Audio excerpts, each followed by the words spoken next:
Hey guys, it's Nicole, and I just wanted to share with you a new way that I'm storing my ink pads in my scrap room. I've gotten a lot of ink pads lately, and so my old storage system was just not working any longer. I used to have these four racks across my scrap desk, and each rack holds about 12 ink pads depending on the size. And that was great when I had a smaller amount of ink pads. I also have some of the dewdrop inks that are not in a whole pad, so I tended to store my ink pads in different places. But some of them went up here on the upper left hand side of my desk, and this is where I store the ones that maybe I wasn't reaching for as often. And on top of there, you can see I have my distress inks, but I don't consider those my normal everyday ink pads.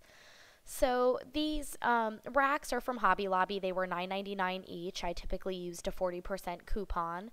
And what I would do was label my ink pads on the left-hand side, and then I would do a sample of it just using white paper and a heart punch, and then I would dip the heart in the ink so that I could reference the color a little better. And while this is a great system, it became a little cumbersome because, as you can see, I would start stacking them really high. And so when I would be doing techniques on my desk, they would kind of shake around and start leaning forward, just as I demonstrated there, and they would fall off the racks. And so it was just becoming too difficult, and I would have to lift a bunch to get to the one I wanted, and it just wasn't working anymore. Also, with some of the new inks I got, like the Memento Lux, it was hard to label them that way just because of the packaging. And this American Crafts pigment ink pad that I have 12 of and I've had for a while don't fit in this rack, so I would have to store them somewhere else, which made me oftentimes forget about them. No matter how I try to fit it in, it just wouldn't go. So I decided that I needed a different system. This just wasn't going to work anymore for me. I used to have these leaned up against the wall there, and I don't know if you can tell, but on the left hand side there's little scratches on my wall. The paint's been chipped off, and that was also another problem bothering me. So here I'm showing you that I got these two units from IKEA.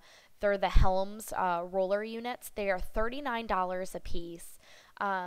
They slide right under your desk. They have wheels, and they're very narrow. I'm going to show you here in a second that the drawer, the entire unit is about 11 inches across, and the drawer itself is only 9 inches. So for storing ink pads, this is perfect, but that doesn't necessarily mean it's good for storing other products. And they come with these cute little labels that you can make, and so I just stamp them using a Lawn Fawn stamp in the different colors that are in the drawers. And I just went in the typical Roy G. Biv order type thing, and I just lay my stamp pads in there. And if for some reason my collection grew any bigger, I've only used basically the bottom layer, but I kind of like that because I can see all the colors of inks, and I'll show you another way that I reference the inks that I'm using a little later on. But I just lay them in there in color order. They're really easy to grab, and see, I can also add my dewdrops in there as well. Before, with my other ink storage, I couldn't do that, so I would often forget to use my dewdrops as a color I had. So I'm just showing you the various drawers and sort of what's in them.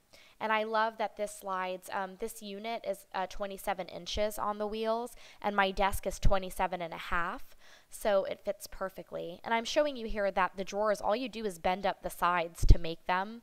So it's one piece of metal that you just bend into that little horseshoe shape. To reference my inks, these are the things that I used.